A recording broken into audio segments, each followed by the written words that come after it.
എന്തൊക്കെയാണ് ഇപ്പോൾ കേരളത്തിലെ പുതിയ റിസൾട്ട് വന്നുകൊണ്ടിരിക്കുകയാണ്. കോൺഗ്രസ് 16 സീറ്റ് നേടുന്ന അവസ്ഥയിലാണ്. 2 സീറ്റ് BJPക്കും 2 സീറ്റ് LDFനും ലീഡുണ്ട്. പൊതുവിൽ ഇപ്പോഴത്തെ ട്രെൻഡ് എന്താ പൊതുവിൽ പറയാൻ പറ്റുന്നത്? നമ്മുടെ ഏറ്റവും പുതിയ വിവരമനുസരിച്ച് നമുക്ക് ഇപ്പോൾ ലഭ്യമായത് UDF 16, 2 സീറ്റ് BJP, തിരുവനന്തപുരം അടക്കം, തൃശ്ശൂർ, തിരുവനന്തപുരം, പിന്നെ ആറ്റിങ്ങലും ആലത്തൂരും CPM. ഇതാണ് ഇപ്പോൾ ഈ സമയത്ത്, അതായത് 12/10 വിവരങ്ങൾ. അപ്പോൾ ഇതനുസരിച്ച് നോക്കിയാൽ നമ്മൾ 2019 ഒരവസ്ഥാവിശേഷം മാറി. സിംഗിൾ സീറ്റിലേക്ക് CPM പോകുമെന്ന് കരുതിയത്. അപ്പോൾ അവർക്ക് ആറ്റിങ്ങിലെ ലീഡ് തിരിച്ചു പിടിക്കാൻ പറ്റിയെങ്കിലും ഒരു സേഫ് നിലയിലേക്ക് എത്തിയില്ല.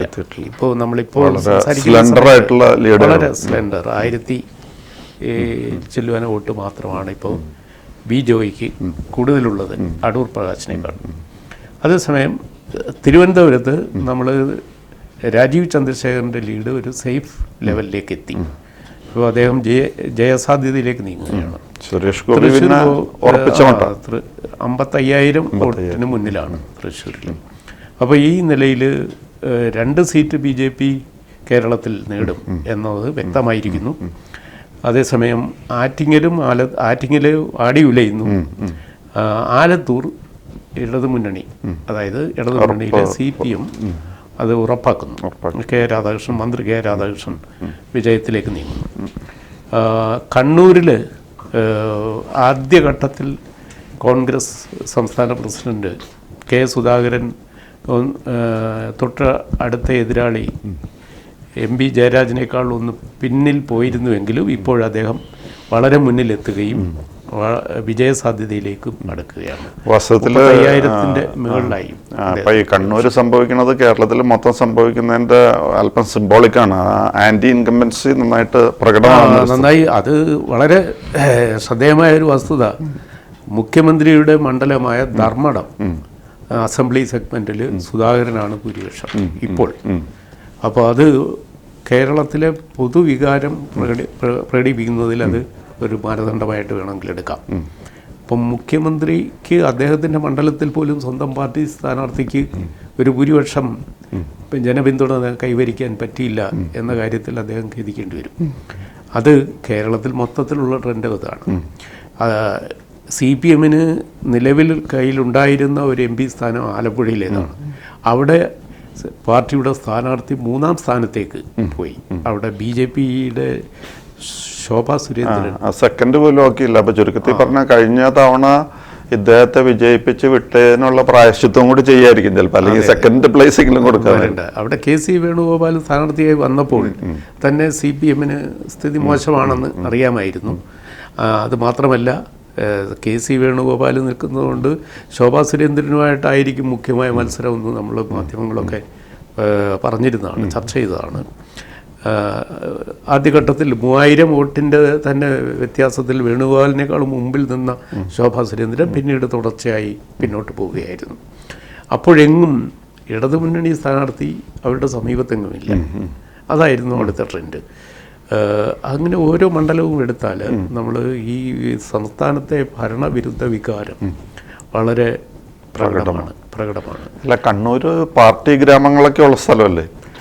കണ്ണൂർ പാർട്ടി ഗ്രാമം ഉണ്ടെങ്കിലും പാർട്ടിക്കാർക്ക് ഇപ്പോൾ പാർട്ടിയോട് അത്ര വലിയ അനുഭവമില്ല. നിലവിലെ ഗവൺമെൻറ്റിന് എതിരായ ഒരു വികാരം പാർട്ടിക്കകത്ത് തന്നെ. ഈ നിലയിൽ പോയാൽ പാർട്ടി ഇല്ലാതെയാകുമെന്ന് വിശ്വസിക്കുന്ന പാർട്ടി വിശ്വാസികളുണ്ട്. കണ്ണൂരിലെ പാർട്ടി ഗ്രാമങ്ങളിൽ തന്നെ പിണറായി വിജയൻ്റെ നേതൃത്വത്തോട് അമർഷമുള്ളവരുണ്ട്. അവർ വളരെ നിശബ്ദമാണ്. അവർ അവസരം കിട്ടിയപ്പോൾ വോട്ട് മറച്ച് ചെയ്തു എന്നാണ്. ഈ ധർമ്മടം പോലെയുള്ള സീറ്റിൽ പാർട്ടി പ്രവർത്തകർക്കും എതിർപ്പുണ്ട്.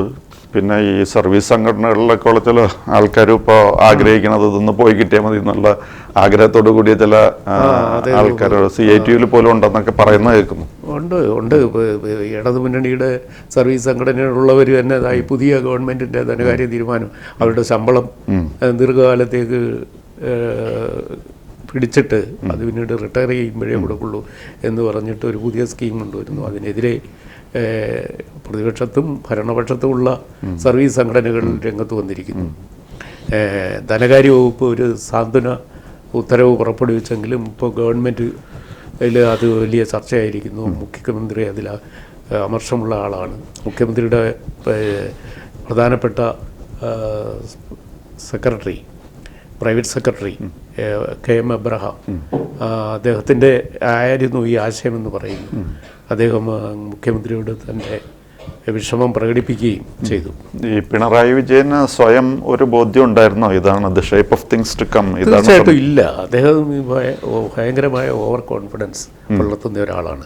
അദ്ദേഹത്തിന് രാഷ്ട്രീയമായി ലഭിക്കുന്ന ഉപദേശങ്ങൾ ശരിയാണോ എന്ന് സംശയമുണ്ട്. ഇല്ലെങ്കിൽ ഇത്രയധികം ജനവികാരം നാട്ടിലുണ്ട് എന്ന കാര്യം, നാട്ടിലെ എല്ലാ പൾസും തിരിച്ചറിയാനുള്ള എല്ലാ സൗകര്യവും ഉണ്ടായിരിക്കെ അദ്ദേഹത്തിന് മനസ്സിലാകുന്നില്ലെങ്കിൽ അദ്ദേഹത്തിന് കിട്ടിയിരിക്കുന്ന ഉപദേശം അതിനേക്കാൾ എന്തോ അപകടം പിടിച്ചതാണ്. അദ്ദേഹത്തിന് കിട്ടുന്ന പൊളിറ്റിക്കൽ അഡ്വൈസസ് ഒരു കാരണവശാലും വസ്തുതാപരമല്ല. മാത്രമല്ല അദ്ദേഹത്തിന് ഈ ഇലക്ഷനിൽ വലിയ താല്പര്യമൊന്നും ഇല്ലായിരുന്നാണ്. കേരളത്തിലെ കഴിഞ്ഞപാട് രണ്ടുപേരുടെ യാത്രയാണ് പ്രത്യേകം ശ്രദ്ധിക്കപ്പെട്ടത്. ഒന്ന് നമ്മുടെ കർണാടകയിൽ പ്രജ്വൽ രേവണ്ണ എന്ന് പറഞ്ഞൊരു കക്ഷിയുണ്ട്. അവിടെ ഫസ്റ്റ് ഫേസ് ഓഫ് ഇലക്ഷൻ കഴിഞ്ഞു, അദ്ദേഹത്തിൻ്റെ പോളിംഗ് കഴിഞ്ഞ് പോളിംഗ് ഓഫീസ് ഒക്കെ പൂട്ടിപ്പോയിന്ന് കണ്ടപാടെ അദ്ദേഹം സ്ഥലം വിട്ടായിരുന്നു. പിന്നെ കേരളത്തിൽ അങ്ങനെയല്ല, മുഖ്യമന്ത്രിയും ഫാമിലിയും കൂടെ ഒരു ഉല്ലാസയാത്ര പോകുന്ന പോലെയാണ് ഇന്തോനേഷ്യ, സിംഗപ്പൂർ, ദുബായ്. അത് ഇന്തോനേഷ്യയിൽ തൊട്ടവർക്കൊക്കെ ശാപം വെക്കുമെന്ന് എനിക്ക് തോന്നുന്നത്. കാരണം ഇതിനു മുമ്പ് ഇന്തോനേഷ്യയിൽ നിന്ന് സലീം എന്ന് പറയുന്ന ഒരു കമ്പനിയാണ് നന്ദിഗ്രാം സിംഗൂർ പ്രശ്നത്തിലൊക്കെ ടാറ്റയുടെയും അതേപോലെ സലീം എന്ന് പറയുന്ന കമ്പനി. ഈ സലീം എന്ന് പറയുന്ന കമ്പനി ഒരുപാട് കമ്മ്യൂണിസ്റ്റുകാരുടെ കൊലപാതകത്തിന് സപ്പോർട്ട് ചെയ്തിട്ടുള്ളൊരു പാർട്ടിയാണ്. മാത്രമല്ല ഇന്തോനേഷ്യയിൽ 5 ലക്ഷം കമ്മ്യൂണിസ്റ്റുകാരെ കൊന്നിട്ടുണ്ട്. 5 ലക്ഷം കമ്മ്യൂണിസ്റ്റുകാരെ കൊന്നിട്ടുണ്ട് അവിടുത്തെ പട്ടാള ഭരണം. അപ്പോൾ അതുകൊണ്ട് കമ്മ്യൂണിസ്റ്റുകാരെ സംബന്ധിച്ചിടത്തോളം ഒരു അക്കേഴ്സ്ഡ് ലാൻഡ് എന്ന് പറയാം ഇന്തോനേഷ്യ. അവിടുന്ന് ഇന്തോനേഷ്യയിൽ നിന്ന് ഈ പറഞ്ഞ സലീം ഗ്രൂപ്പ് ബംഗാളിൽ വന്നതോടുകൂടി ബംഗാളിലെ കമ്മ്യൂണിസം കഴിഞ്ഞു.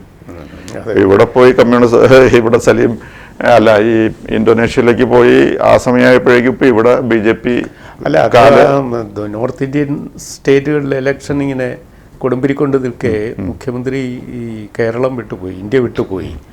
അത് നമ്മൾ ഒരു വലിയൊരു രാഷ്ട്രീയ ചർച്ചയൊന്നും ആയില്ലെങ്കിലും അത് പൊതുവിൽ കേരളത്തിൽ നോട്ട് ചെയ്തു. മാത്രമല്ല കേരളത്തിൽ CPM മത്സരിച്ചത് ദേശീയ രാഷ്ട്രീയത്തിൻ്റെ പ്രശ്നങ്ങൾ നിലനിർത്തിക്കൊണ്ടല്ല.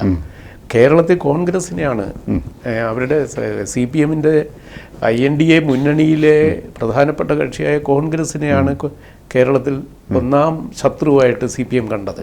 മാത്രമല്ല രാഹുൽ ഗാന്ധി മുഖ്യമന്ത്രിയെ എന്തുകൊണ്ട് അറസ്റ്റ് ചെയ്യുന്നില്ല പറയുന്ന ഒരവസ്ഥയിലായിരുന്നു. ആ രീതിയിലാണ് അവരുടെ ബന്ധം എത്തി നിൽക്കുന്നത്. അപ്പൊ ഈ പിണറായി വിജയൻ ഈ സ്ഥാനത്ത് തുടർന്നു കഴിഞ്ഞാൽ കോൺഗ്രസുമായിട്ടുള്ള ബന്ധം അനുദിനം വഷളാകാനാണ് സാധ്യത. അതെ, അല്ല അദ്ദേഹത്തിന് കോൺഗ്രസിന് എതിരായിട്ടോ കേരളത്തിൽ പ്രവർത്തിക്കുകയും പ്രസംഗിക്കുകയും ചെയ്ത മുഖ്യമന്ത്രിക്ക് കേരളത്തിന് പുറത്ത് ഏതെങ്കിലും ഒരു സ്റ്റേറ്റിൽ പോയി ഇലക്ഷൻ പ്രചരണം നടത്താൻ യാതൊരു മുഖവുമില്ല. അത് ചോദ്യം ചെയ്യപ്പെടും. അദ്ദേഹം ദേശീയ രാഷ്ട്രീയമൊന്നും കേരളത്തിൽ ചർച്ചയ്ക്ക് വിധേയമാക്കിയതുമില്ല, മുഖ്യമന്ത്രിയോ പാർട്ടിയോ. കേരളത്തിലെ ഇലക്ഷന് ആ പ്രാദേശിക പ്രശ്നങ്ങളൊക്കെയാണ് കൂടുതലും. BJPക്കെതിരായിട്ടുള്ള പ്രചരണമാണ് CPM നടത്തിയത്. അത് ഇവിടെ തൽക്കാലം ഇവിടെ മാത്രമേ ഉള്ളൂ എന്നാണ്. ഇവിടെ ഈ കേരള ബോർഡർ വിട്ട് അങ്ങോട്ട് കടന്നു കഴിഞ്ഞാൽ പിന്നെ നമ്മുടെ പ്രധാനമന്ത്രിനെ കണ്ടു കഴിഞ്ഞാൽ അദ്ദേഹം വളരെ പഞ്ചപുച്ഛം അടക്കി അദ്ദേഹത്തിന്റെ പ്രൈം മിനിസ്റ്ററുടെ അടുത്ത് നിൽക്കുള്ളൂ. പ്രൈം മിനിസ്റ്ററും മുഖ്യമന്ത്രിയും തമ്മിലൊരു രഹസ്യധാരണയുണ്ടെന്ന് പോലും കേരളത്തിൽ കോൺഗ്രസ് ആരോപിക്കുന്നുണ്ട്. അപ്പം അത് ശരിയാണോ എന്ന് തോന്നുന്ന രീതിയിലായിരുന്നു പിണറായി വിജയനും പെരുമാറിയത്. അദ്ദേഹം ദേശീയ തലത്തിൽ പോയി കേരളത്തിന് വെളിയിൽ പോയി BJP വിമർശിക്കാനൊന്നും അദ്ദേഹം ഇഷ്ടപ്പെട്ടില്ല. അദ്ദേഹം ആ സമയം ആ സന്ദർഭത്തിൽ ഒരു 2 ആഴ്ച ഇന്ത്യയിൽ നിന്ന് മാറി. അത് വേറൊരു രാഷ്ട്രീയം. ഏതായാലും നമ്മൾ CPM പിന്നെ അവരുടെ ഘടകകക്ഷികളും ഒക്കെ സൂക്ഷിച്ച് നോക്കേണ്ട ഒരു കാര്യം, മുഖ്യമന്ത്രിയുടെ ധർമ്മടം സീറ്റിൽ പോലും ഒരു ഭൂരിപക്ഷം ഉണ്ടാക്കാൻ അവിടുത്തെ ഇടത് മുന്നണി സ്ഥാനാർത്ഥിക്ക്, കണ്ണൂരിലെ CPM സ്ഥാനാർത്ഥി ജയരാജന് പറ്റുന്നില്ല. അത്തരത്തിലുള്ള ഒരു വലിയ തിരിച്ചടിയാണ് നേരിടുന്നത്. 2 സീറ്റിലെങ്കിലും കഷ്ടിച്ച് ജയിച്ചാലായി എന്ന അവസ്ഥയിലേക്ക് ഇടതുമുന്നണി പതിച്ചപ്പോൾ ഇവിടെ ഒരിക്കലും BJPക്ക് കാലുകുത്താൻ സ്ഥലം കൊടുക്കില്ല എന്ന് പറഞ്ഞ സ്ഥലത്ത് 2 മണ്ഡലങ്ങളിൽ BJP വിജയിച്ച് കേരളത്തിൽ ആദ്യമായി താമരകൾ വിരിയുകയാണ്. അപ്പോൾ സാധാരണ വളരെയധികം കൊട്ടിഘോഷിക്കാറുള്ള ചില സെൻറ്റൻസസ് ആണ് ഇവിടെ. കേരളത്തിന് ഇടതുപക്ഷ മനസ്സാണ്, പിന്നെ മതേതര മനസ്സാണ്, ഇതൊക്കെ കഴിഞ്ഞിട്ട് ഇപ്പോൾ അത് ഇവിടുത്തെ സാംസ്കാരിക പ്രവർത്തകരൊക്കെ പറയാറുണ്ട്, കേരളം ഒരു വ്യത്യസ്ത സ്ഥലമാണ്, ഇവിടെ പിന്നെ ദേശീയ രാഷ്ട്രീയമല്ല, ഇതൊരു പ്രത്യേക ഐലൻഡാണ് എന്ന ലെവലിൽ സംസാരിക്കാറുണ്ട്. അതൊക്കെ അർത്ഥശൂന്യമായ കാര്യമാണ്. ദേശീയ തെരഞ്ഞെടുപ്പ് നടക്കുമ്പോൾ കേരളം വ്യത്യസ്തമാണെന്ന് പറയുന്നതിനകത്ത് എന്തർത്ഥമാണുള്ളത്?